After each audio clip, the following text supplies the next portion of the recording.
आज दिनांक 26 जून 2021 महाराष्ट्र राज्यात 26 जून हा दिवस सामाजिक न्याय दिन म्हणून सर्वत्र साजरा केला जातो. कारण याच दिवशी 26 जून 1874 या दिवशी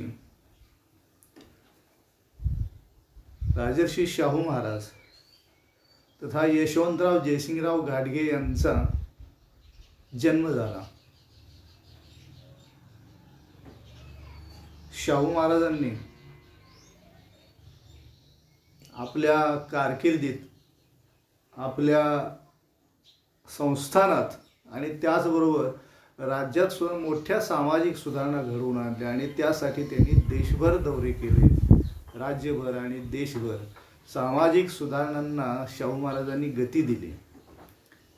त्याचबरोबर त्यांनी शिक्षण, कुस्ती, कला, क्रीडा या सर्वांना राजाश्रय दिला. सढळ हस्ते, उदार हस्ते देणग्या दिल्या आणि या सर्व कला त्यांनी प्रगतीपथावर नेल्या. कोल्हापूर हे देशात कलापूर या नावाने ओळखले जाते.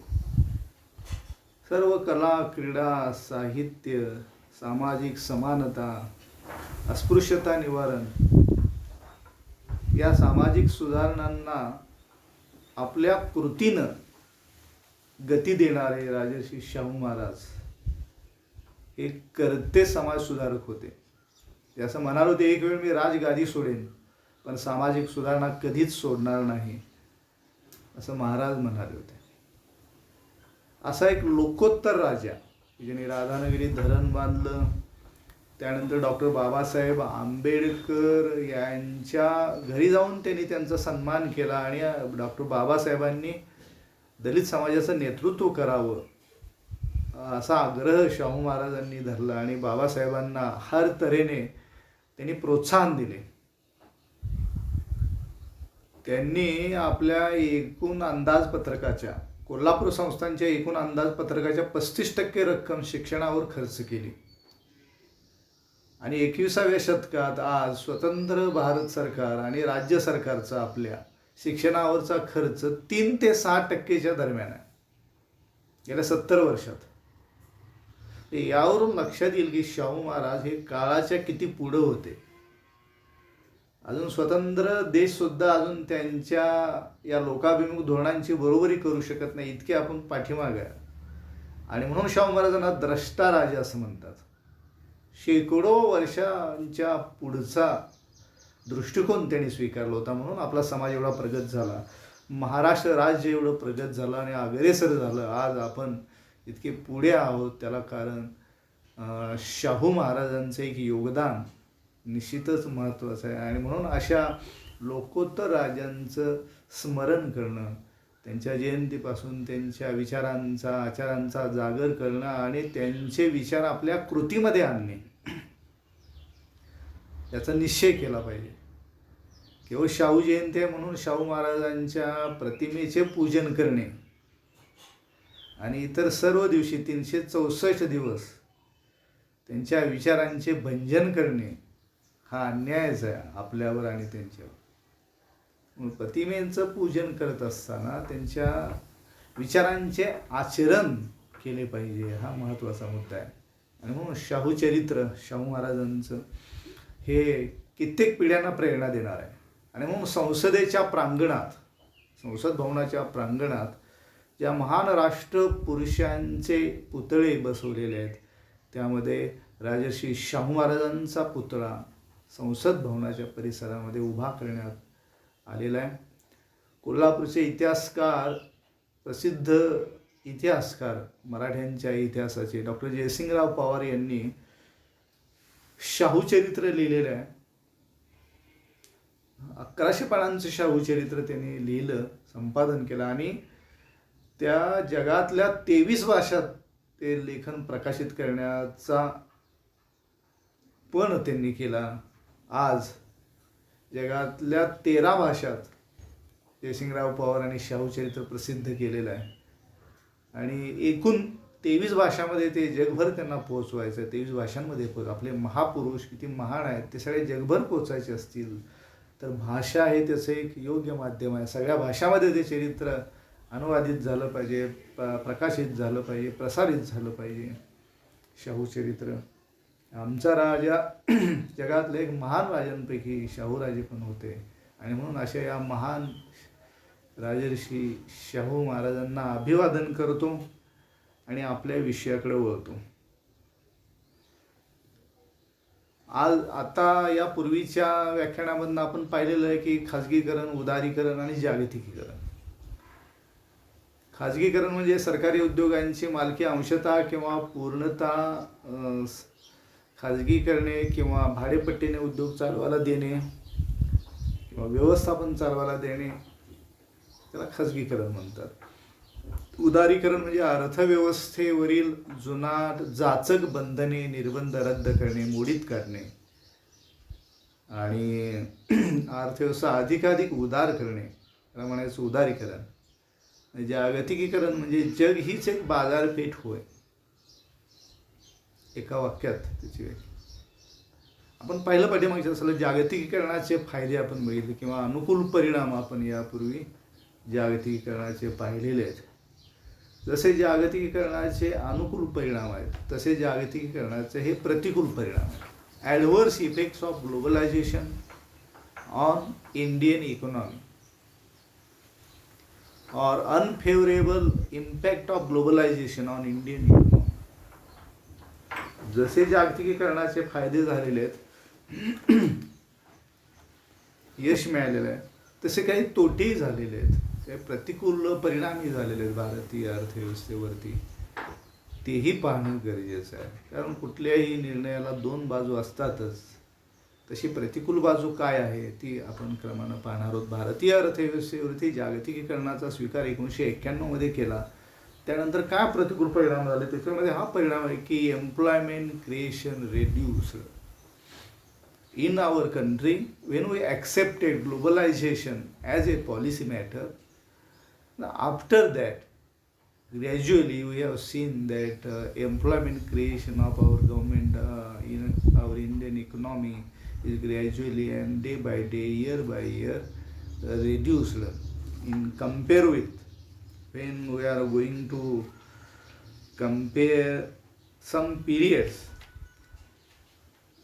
of globalization, pre-globalization and after globalization, when we see it is clear that employment creation is gradually reduced in our country. In the year of 1983 and 84, the rate of employment growth rate in our country was 2.4%. At the year of 1983 and 84, the employment growth rate in our country is 2.4%, and it comes down up to the 1994 to 2000. It comes down up to 0.98%.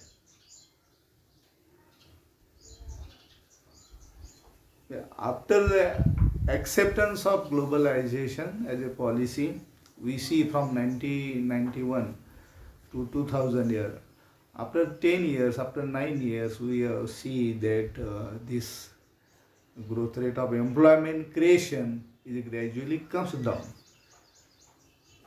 0.98%. The employment creation growth rate was 0.98%. So it is clear that it is adverse effect on employment creation in our economy, and this is impact, bad impact, adverse impact of the globalization policy. So in the all sector of our economy, it is very clear that there is ban on servant or worker recruitment.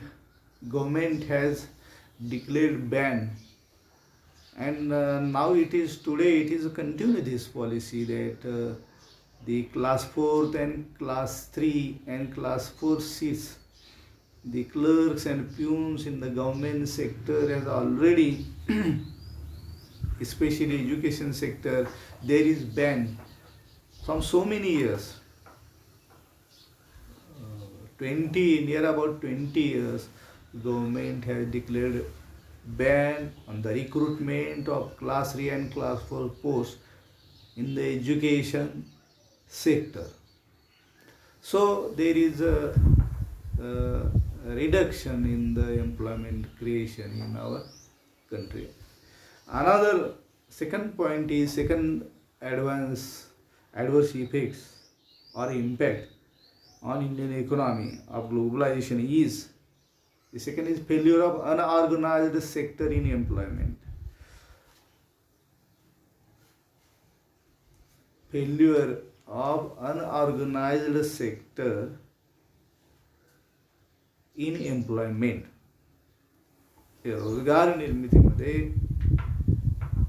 अपयश आले संघटित क्षेत्रात, आणि त्यामुळं असंघटित क्षेत्राकडे, ते संघटित क्षेत्रातले मजूर कामगार असंघटित क्षेत्राकडे ढकलले गेले, आणि असंघटित क्षेत्रामध्ये कर्मचाऱ्यांना त्यांच्या हक्कांपासून बाजूला करण्यात येतं. त्यामुळे एकतर संघटित क्षेत्रात ऑर्गनायझ्ड सेक्टरमध्ये पुरेशी रोजगार निर्मिती झाली नाही, आणि जे रोजगार अस्तित्वात होते त्यांना असंघटित क्षेत्राकडे ढकलण्यात आलं. त्यांच्यामध्ये असुरक्षितता वाढली कामगार वर्गामध्ये, आणि हे अपयश आहे. संघटित क्षेत्रातील रोजगाराचं अपयश आहे, असंघटित क्षेत्रातील रोजगाराचं हे अपयश आहे. तिसरा मुद्दा आहे 3 अदर इफेक्ट्स. जागतिकीकरणाचे श्रमिकांवर झालेले इतर प्रतिकूल परिणाम जे आहेत ते मोठ्या प्रमाणावरती झाले, की विशेषतः कंत्राटी स्वरूपाचे कामगार भरती करण्यात आले. Contract base recruitment in every sector in our economy. सरकारी निमसरकारी क्षेत्रात कंत्राटी तत्वावरती कामगार भरती सुरू झाली. शिक्षक नेमायचे झाले तर सिनियर कॉलेजला तासिका तत्वावर शिक्षक नेमले जातात. ते जेवढे तास घेतले तेवढाच पगार द्यायचा, आणि यामुळे वेतन खर्चात बचत करते सरकार, परंतु रोजगार संधी संकुचित करते सरकार. शिक्षण सेवक पदावरती हायस्कूलला शिक्षकांची पहिल्यांदा नेमणूक केली की 3 वर्ष त्यांना शिक्षण सेवक म्हणून काम करायचं, आणि त्यामुळं त्याची पिळवणूक होते त्या शिक्षकाची. 5-5 वर्ष 10-10 वर्ष शिक्षक नवीन शाळांमध्ये नवीन महाविद्यालयात विनाअनुदान तत्वावर ते नोकरीला लागतात. त्यावेळी 5-5 10-10 वर्ष सरकार त्यांना पगार देत नाही.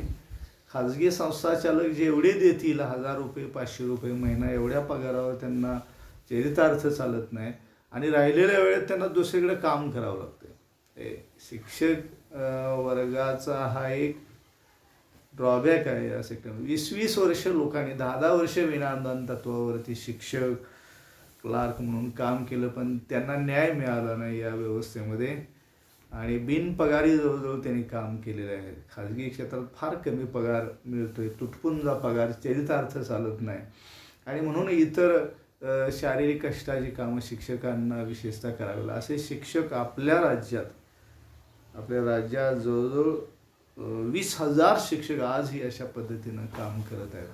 म्हणजेच हे इतर परिणामात पिळवणूक होते कर्मचाऱ्यांची, कामगारांची. कंत्राटी तत्वावर घ्यायचं, तासिका तत्वावर त्यांना नेमायचं, त्यामुळे अर्धबेकारी वाढते, कमी वेतनावर काम करावं लागतं. त्यानंतर अनैच्छिक अशा प्रकारे बेरोजगारी स्वीकारावी लागते. दुसरा मुद्दा आहे विमेन वर्कर्स. श्रमिकामध्ये स्त्रियांचे प्रमाण वाढले. एक सामाजिक समानतेचं पाऊल म्हणून महाराष्ट्रासारख्या प्रगत राज्यांनी कर्मचारी भरती करत असताना संघटित क्षेत्रात सुद्धा स्त्रियांना प्राधान्य दिलं, राखीव जागा ठेवल्या 33%. आणि त्यामुळे स्त्रियांचं नोकऱ्यांच्यामध्ये प्रमाण वाढल्यामुळं पुरुष मजुरांना बेरोजगार व्हावं लागलं तेवढ्या प्रमाणावरती. त्यामुळे श्रमिक वर्गामध्ये स्त्रीचे प्रमाण वाढले आणि त्यामुळे पुरुषांना बेरोजगार व्हावं लागलं. हा एक मोठा परिणाम काही राज्यांनी स्वीकारलेल्या सामाजिक समानतेच्या धोरणामुळे झाला.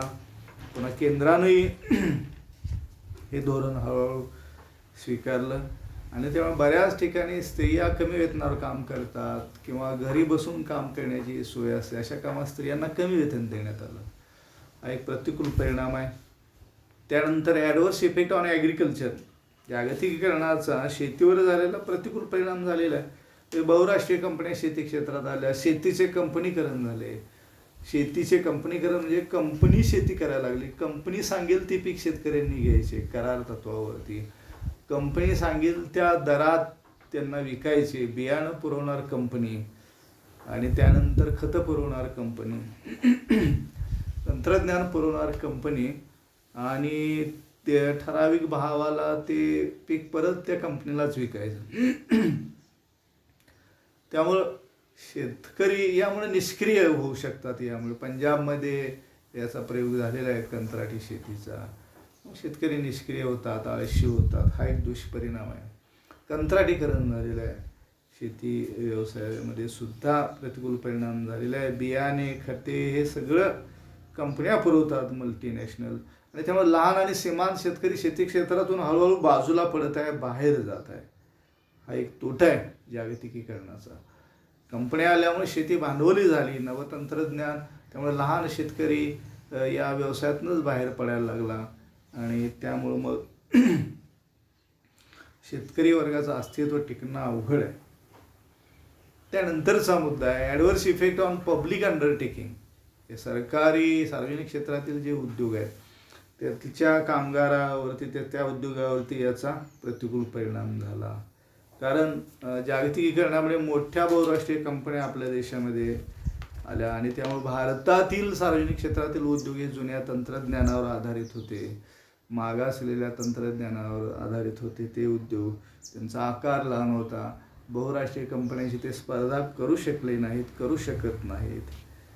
कारण आपले उद्योग हे 1991 पूर्वी स्वातंत्र्य मिळाल्यापासून जवळजवळ 1991 पूर्वी 40 वर्ष ते या उद्योगांना संरक्षणच दिलेलं होतं, सरकारचं संरक्षण होतं आणि अचानक स्पर्धा सुरू झाल्यामुळे त्या स्पर्धेमध्ये टिकणं त्यांच्या दृष्टीनं अवघड होतं. जवळजवळ मक्तेदारी होती सरकारी उद्योगांची. ती आता जागतिकीकरणाच्या धोरणामुळे ही मक्तेदारी नष्ट झाली. शिवाय भारतात उत्पादन खर्च जास्त आहे, भांडवलावरचं व्याज जास्त आहे भारतामध्ये आणि त्यामुळे इथल्या उद्योग बहुराष्ट्रीय कंपन्यांशी स्पर्धा करण्यामध्ये कमी पडतात. बहुराष्ट्रीय कंपन्यांची तोटा सहन करण्याची क्षमता जास्त आहे. भारतातल्या सरकारी उद्योगांची क्षमता कमी आहे, त्यामुळे ते टिकू शकणार नाहीत या स्पर्धेमध्ये. अनेक कर जास्त आहेत आपल्या देशामध्ये. भारत हा एक जास्त कर असलेला देश आहे आणि इतर देशात मात्र प्रगत देशामध्ये कर फार कमी आहेत. उदाहरणार्थ दुबई, संयुक्त अरब अमिरात, युनायटेड अरब एमिरात्स किंवा संयुक्त अरब अमिरात या देशात दुबई हे एक मोठं शहर आहे, मोठा घटक आहे. दुबई हे जागतिक सोन्याच्या व्यापाराचं केंद्र आहे. जवळजवळ मुक्त व्यापार चालतो तिथं. जगाच्या सोन्याचा जो व्यापार आहे जगाचा, त्याच्यापैकी 40% व्यापार एकट्या दुबई शहरातनं चालतोय. जगातलं कच्चं सोनं घेतात आणि सोन्या शुद्धीकरणाच्या तिथं प्रक्रिया कारखाने आहेत दुबईमध्ये आणि दुबईतल्या सोन्याची किंमत जगाच्या किमतीपेक्षा 10-12% कमी आहे. तिथला कर कमी आहे, विक्री कर वगैरे, GST फार कमी आहे दुबईमध्ये. नाहीच, जवळजवळ करमुक्त सोन्याची विक्री आहे. त्याचबरोबर किमती कमी आहेत आणि सगळ्यात शुद्ध सोनं दुबईमध्ये मिळते. शुद्धता, गुणवत्ता, कारण तिथं सोन्यामध्ये भेसळ अजिबात होत नाही आणि चुकून झाली तर फार मोठी कठोर शिक्षा आहे. कायद्याचं कठोर पालन आहे दुबईमध्ये, भारतासारखं नाही. भारतासारखं नाही, भारतामध्ये कायद्याचं पालन होईलच असे. दुबईमध्ये कठोर पालन आहे आणि त्यामुळे कोणीही भेसळ करत नाही. शुद्ध सोनं मिळते ग्राहकांना. जगातला सगळा सोन्याचा व्यापार दुबईकडे सरकला आहे, कारण ग्राहकांना कमी दरामध्ये तिथं सोनं मिळते. आणि म्हणून अशा पद्धतीनं जागतिकीकरणामध्ये मग आपण मागं पडतोय. इतर देशातील सोने उद्योग मागं पडला आणि त्याच्यामुळे मग दुबई सारखी अशी जिथं मुक्त व्यापाराची केंद्र आहेत त्या ठिकाणी व्यापार वाढीला लागतोय आणि भारतासारख्या ठिकाणी व्यापार वाढीला लागत नाही. बहुराष्ट्रीय कंपन्या वगैरे मोठे कर द्यावे लागतात. दुबईमध्ये कर नाहीत आणि आपल्या देशात कर आहेत. साहजिक आहे की सगळ्या प्रकारचा व्यापार दुबईला चालणार जगातला, हे अतिशय साहजिक आहे. औरंगजेबाने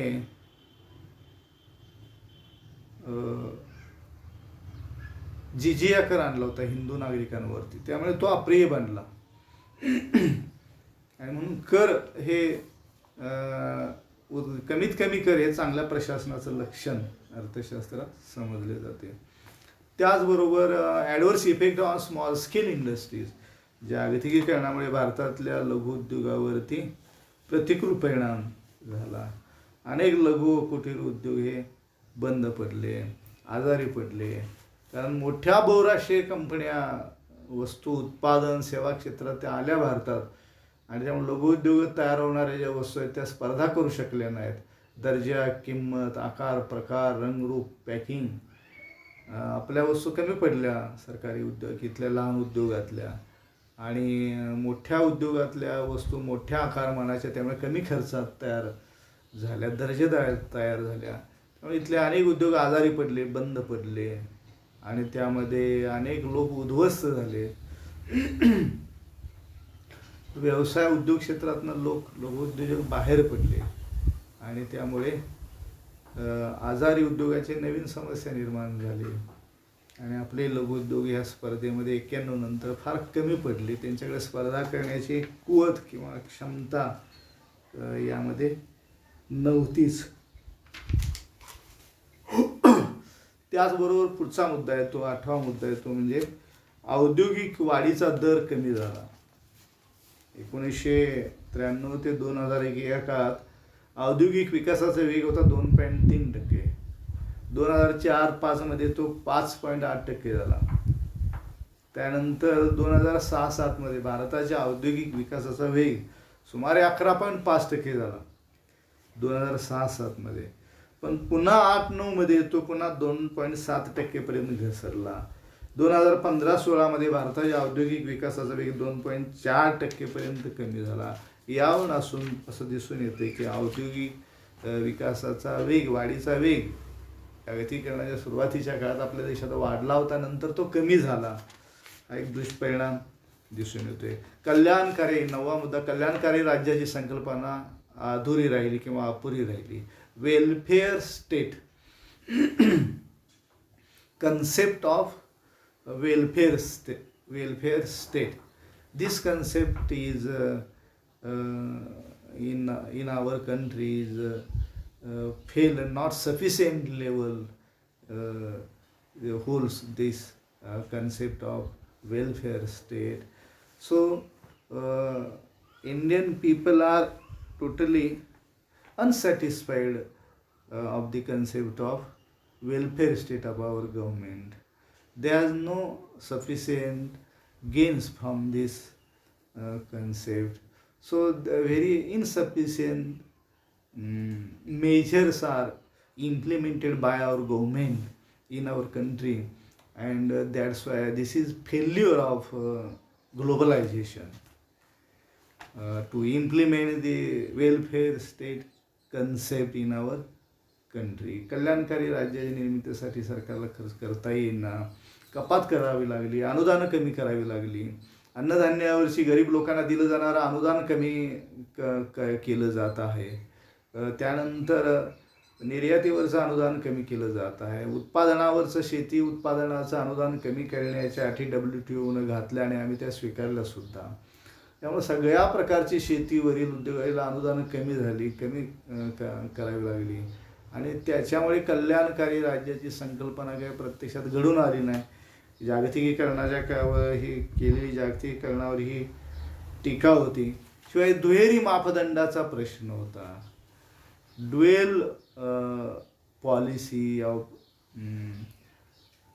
रिच कंट्रीज लाईकवाईज अमेरिका आणि युरोपियन कंट्रीज, की या देशांनी दुहेरी धोरण स्वीकारलं की प्रगत देशामध्ये शेतीवर अनुदान होते आणि त्यांनी विकसनशील देशामध्ये मात्र शेतीवरची अनुदानं ते कमी करायला लावली, धान्यावरची अनुदानं त्यांनी कमी करायला लावली त्यांनी, आणि स्वतः मात्र मोठ्या प्रमाणावरती ते वेगवेगळ्या स्वरूपात त्यांनी आधी अनुदानं दिलेली होती. आणि त्यामुळे आपल्या देशातल्या या दुहेरी मापदंडामुळे WTOच्या श्रीमंत देशांच्या प्रतिकूल परिणाम भारतीय शेती क्षेत्रावरती झाला. अनुदानं कमी करावी लागली, ती कमी केली आणि प्रगत देशांची प्रत्यक्षातील अनुदानं मात्र जास्तच होती. पण हे प्रगत देश हे संघटित नाहीत आणि त्यामुळे या देशांना नुकसान सहन करावं लागलं. जागतिकीकरणाच्या काळात या देशांच्यावरती अत्यंत प्रतिकूल परिणाम झाला.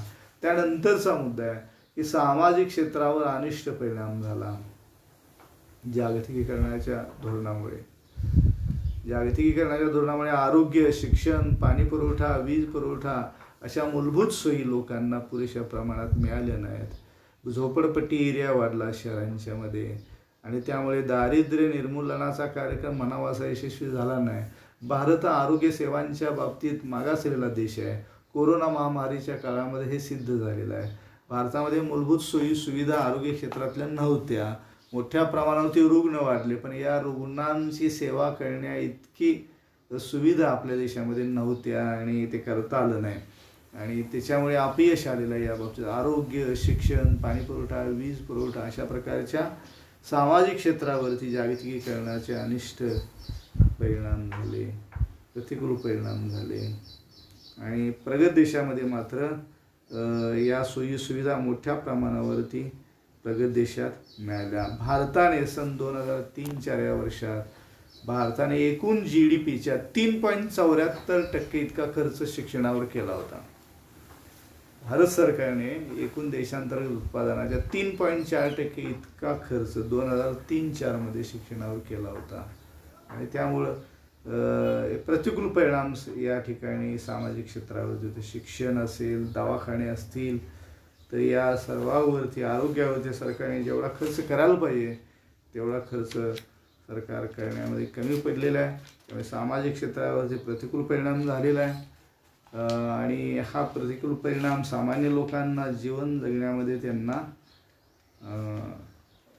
हे अतिशय प्रतिकूल अशा प्रकारचं वातावरण याच्यामुळे निर्माण झालं. अशा रीतीने हे वरील विविध अनेक प्रकार आहेत जागतिकीकरणाचे प्रतिकूल झालेले परिणाम भारतीय अर्थव्यवस्थेवरती आहेत.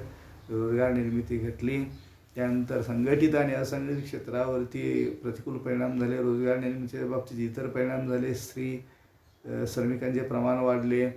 त्यानंतर शेतीवर प्रतिकूल परिणाम झाले. सार्वजनिक उद्योगावर प्रतिकूल परिणाम झाले. लघु कुटीर उद्योगावरती प्रतिकूल परिणाम झाले. सामाजिक सेवा क्षेत्रावरती त्याचे प्रतिकूल परिणाम मोठ्या प्रमाणावरती झाले. अशा अनेक प्रतिकूल परिणाम या जागतिकीकरणामुळे भारतीय अर्थव्यवस्थेवरती घडून आलेले आहेत. म्हणून सरकारने हे लक्षात घेऊन हा अनुभव जमेला धरून जागतिकीकरणाच्या धोरणातील त्रुटी बाजूला करून आपल्या देशाचं हित साध्य करण्याचा प्रयत्न केला पाहिजे. संघटित राहायला पाहिजे. संघटित राहून नेतृत्व करायला शिकलं पाहिजे. दबाव गट निर्माण केले पाहिजेत. सौदाशक्ती वाढवली पाहिजे. Bargaining power will increase. We have to increase our bargaining power in international trade also. So this is the policy and firmly, very firmly we have to support this policy. Our Indian government should support this policy, have support the policy very severely. अशा रीतीनं अनेक प्रतिकूल परिणाम भारतीय अर्थव्यवस्थेवरती जागतिकीकरणाचे घडून आलेले आहेत. आपल्या सर्वांना मी धन्यवाद देतो आणि इथेच विराम घेतो.